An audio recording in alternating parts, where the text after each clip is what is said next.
stop there. Rather than expanding the money supply in order to recover from this economic collapse, the Fed actually contracted it, fueling one of the largest depressions in history.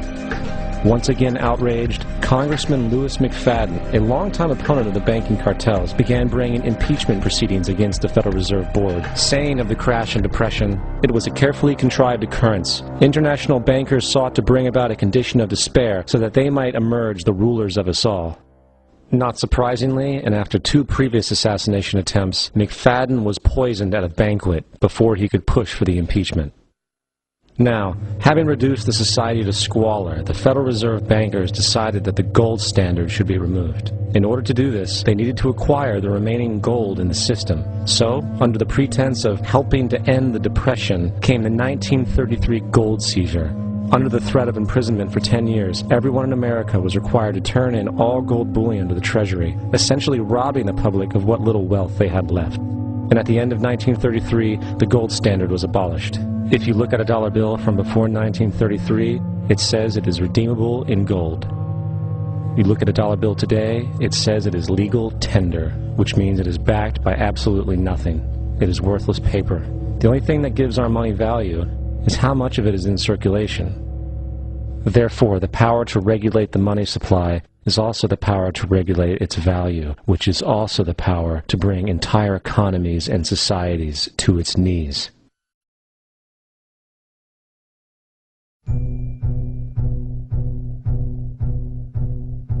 It's important to clearly understand, the Federal Reserve is a private corporation. It is about as Federal Express. It makes its own policies and is under virtually no regulation by the U.S. government.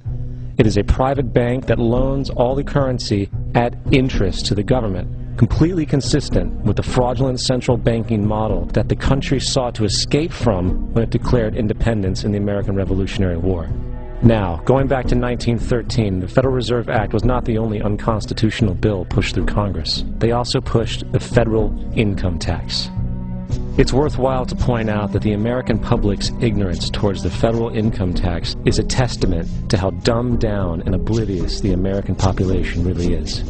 First of all, the federal income tax is completely unconstitutional, as it is a direct, unapportioned tax. All direct taxes have to be apportioned to be legal based on the Constitution. Secondly, the required number of states in order to ratify the amendment to allow the income tax was never met, and this has even been cited in modern court cases.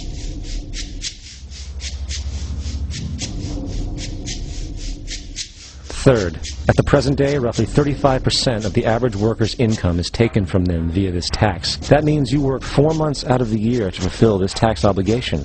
And guess where that money goes? It goes to pay the interest on the currency being produced by the fraudulent Federal Reserve Bank, a system that does not have to exist at all. The money you make working 4 months out of the year goes almost literally into the pockets of the international bankers who own the private Federal Reserve Bank. And fourth, even with the fraudulent government claim as to the legality of the income tax, there is literally no statute, no law in existence that requires you to pay this tax, period. I really expected that, of course there's a law that you can point to in the law book, the code, that requires you to file a tax return. Of course there is. I was at that point where I couldn't find the statute that clearly made a person liable. At least not me and most people I know, and I had no choice in my mind except to resign. Based on the research that I did throughout the year 2000 and that I'm still doing, I have not found that law. I've asked Congress, we've asked a lot of people in the IRS commissioners, helpers. They can't answer, because if they answer, the American people are going to know that this whole thing is a fraud. I haven't filed an federal income tax return since I left. I have not filed a tax return since 1999. The income tax is nothing less than the enslavement of the entire country. Now, the control of the economy and the perpetual robbery of wealth is only one side of the Rubik's Cube the bankers hold in their hands. The next tool for profit and control is war. Since the inception of the Federal Reserve in 1913, a number of large and small wars have commenced. The 3 most pronounced were World War I, World War II, and Vietnam. World War I. In 1914, European wars broke out centered around England and Germany. The American public wanted nothing to do with the war. In turn, President Woodrow Wilson publicly declared neutrality. However, under the surface, the U.S. administration was looking for any excuse it could find to enter it. In a noted observation by Secretary of State William Jennings, the large banking interests were deeply interested in the World War because of the wide opportunities for large profits. It's important to understand that the most lucrative thing that can happen for the international bankers is war, for it forces the country to borrow even more money from the Federal Reserve Bank at interest. Woodrow Wilson's top advisor and mentor was Colonel Edward House, a man with intimate connections with the international bankers who wanted in the war. In a documented conversation between Colonel House, Wilson's advisor, and Sir Edward Grey, the Foreign Secretary of England, regarding how to get America into the war, Grey inquired, "What will Americans do if Germans sink an ocean liner with American passengers on board?" House responded, "I believe that a flame of indignation would sweep the United States, and that by itself would be sufficient to carry us into war."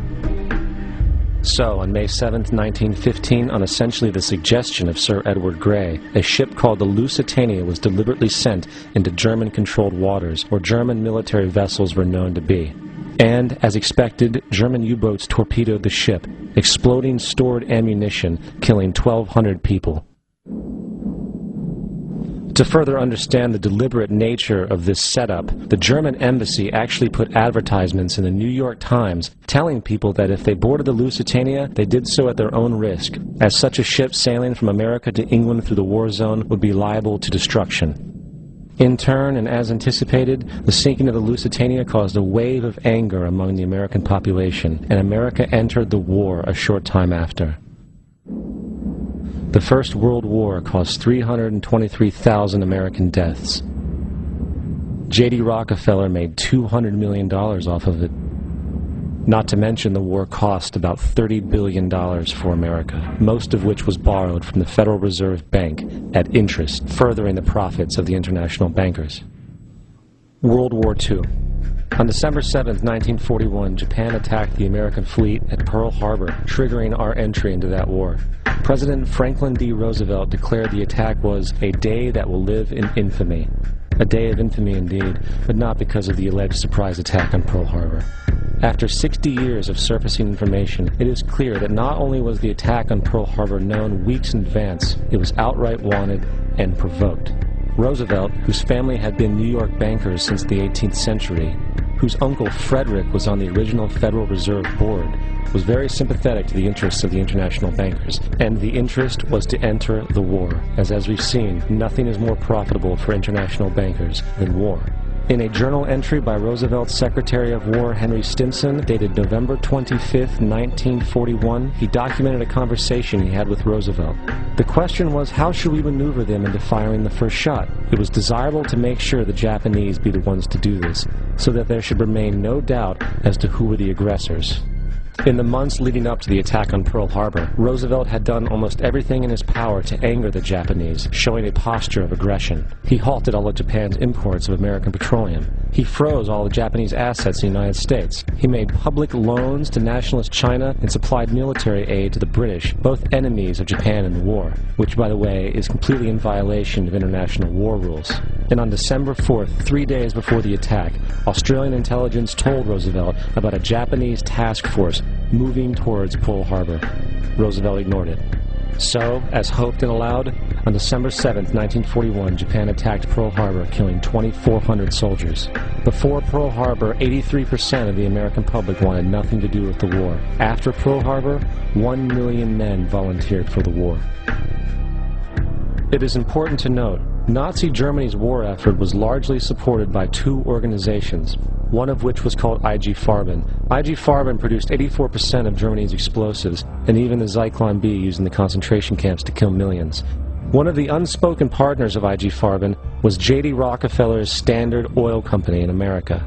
In fact, the German Air Force could not operate without a special additive patented by Rockefeller Standard Oil. The drastic bombing of London by Nazi Germany, for example, was made possible by a $20 million sale of fuel to IG Farben by the Rockefeller Standard Oil Company. This is just one small point on the topic of how American business funded both sides of World War II. One other treasonous organization worth mentioning is the Union Banking Corporation of New York City. Not only did it finance numerous aspects of Hitler's rise to power, along with actual materials during the war, it was also a Nazi money laundering bank, which was eventually exposed for having millions of dollars of Nazi money in its vaults. The Union Banking Corporation of New York was eventually seized for violations of the Trading with the Enemy Act. Guess who the director and vice president of the Union Bank was? Prescott Bush, our current president's grandfather, and of course our former president's father. Keep that in mind when considering the moral and political dispositions of the Bush family. Vietnam